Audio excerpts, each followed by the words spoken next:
कुठलाही सण समारंभ असेल किंवा मग घरात एखादी छोटीशी पार्टी असेल किंवा मग पाहुणे येणार असतील तर आपल्याकडे हमखास बनवला जाणारा गोडाचा पदार्थ म्हणजे गुलाबजाम। तर आज आपण सुद्धा एकदम मस्त असे मऊ रसरशीत परफेक्ट गुलाबजाम कसे करायचे हे बघणार आहोत।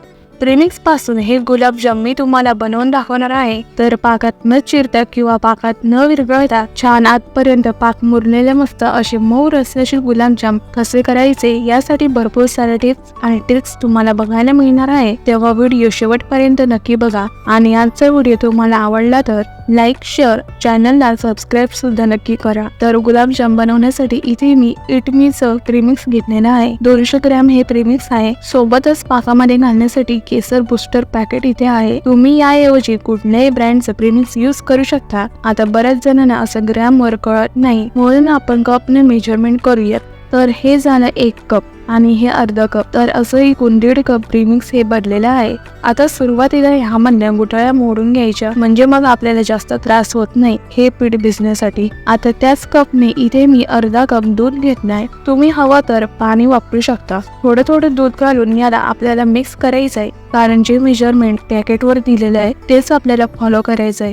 तर हे गुलाबजामुनचे पीठ आहे ते आपल्याला असंच मऊसूत पाहिजे। जर तुम्ही त्याला खूप घट्ट भिजवलं किंवा कमी दूध किंवा पाणी वापरलं तर गुलाबजामुन सुद्धा असे घट्ट होतात आणि पाक आतपर्यंत मुरत नाही। तर याला मी भिजवून घेतलाय। याला 10 ते 15 मिनिटं झाकून ठेवू आणि आपण साखरेचा पाक बनवून घेऊ। तर पाक बनवण्यासाठी मी इथे कढई थोडीशी मोठी घेतली आहे, कारण साखर घेते आणि वजनी प्रमाणात ही 600 ग्रॅम साखर आहे। साखर विरघळेपर्यंत हलवून घ्यायचं। तर हे बघा साखर पण विरघळली आणि पाकालाही उकळी आलेली आहे। आता गॅस एकदम कमी करायचा आणि याला 5 ते 6 मिनिटे एकदम कमी गॅसवर उकळत राहायचं। केसर बूस्टर पावडर घालायची आणि याला पुन्हा एकदा मिसळून घ्यायचं। याच्यावर झाकण ठेवून याला बाजूला ठेवून देऊ, कारण गुलाबजामुन आपण तळेपर्यंत हा पाक थंड होता कामा नये, तो गरम असायला पाहिजे। पाक तयार होईपर्यंत हे गुलाबजामुनचे जे पीठ आहे ते चांगलं भिजलं गेलं आहे। आता याचे गुलाबजामुन आपण तयार करून घ्यायचे।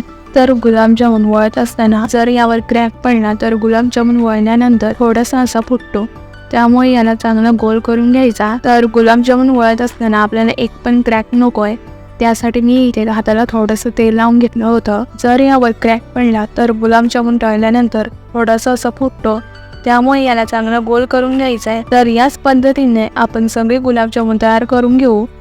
तर इथे मी साधारण 15 ते 20 गुलाबजामुन करून घेतले आणि गुलाबजामुन तळण्यासाठी आपल्याला अशी गोल तळाची कढई घ्यायची आहे आणि गुलाबजाम तळत असताना तुम्ही तुपही वापरू शकता, तेलही वापरू शकता। इथे तेलाचा वापर करते आणि तेल आपलं अगदी हलकं गरम पाहिजे। यामध्ये गुलाबजामुन टाकून घेऊ। एक एक गुलाबजामुन टाकायचंय, असे खूप एका वेळी टाकायचे नाही। तर आता गॅस एकदम कमी ठेवायचा आणि हे बघा गुलाबजामुन आपल्या आपणच वर येतात आणि कुठेच तुम्हाला एकही गुलाबजामला क्रॅक गेलेला दिसत नाही। आता आपल्याला फक्त तेल हलवायचं आहे, गुलाबजामुनला जास्त धक्का लावायचा नाही आणि याला चांगला तांबूस रंग येईपर्यंत तळून घ्यायचं।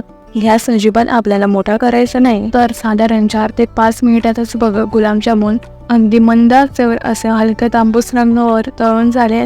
याला काढून घेऊया। आता याला गरम गरम आपल्याला पाकात टाकायचे। आता गुलाबजाम टाकल्यानंतर आपल्याला याला हलवून घ्यायचंय, म्हणजे हे सुद्धा पाकामध्ये चांगले मुरले जातील। आता याला अर्धा ते पाऊण तासासाठी असंच मुरवत ठेवायचंय।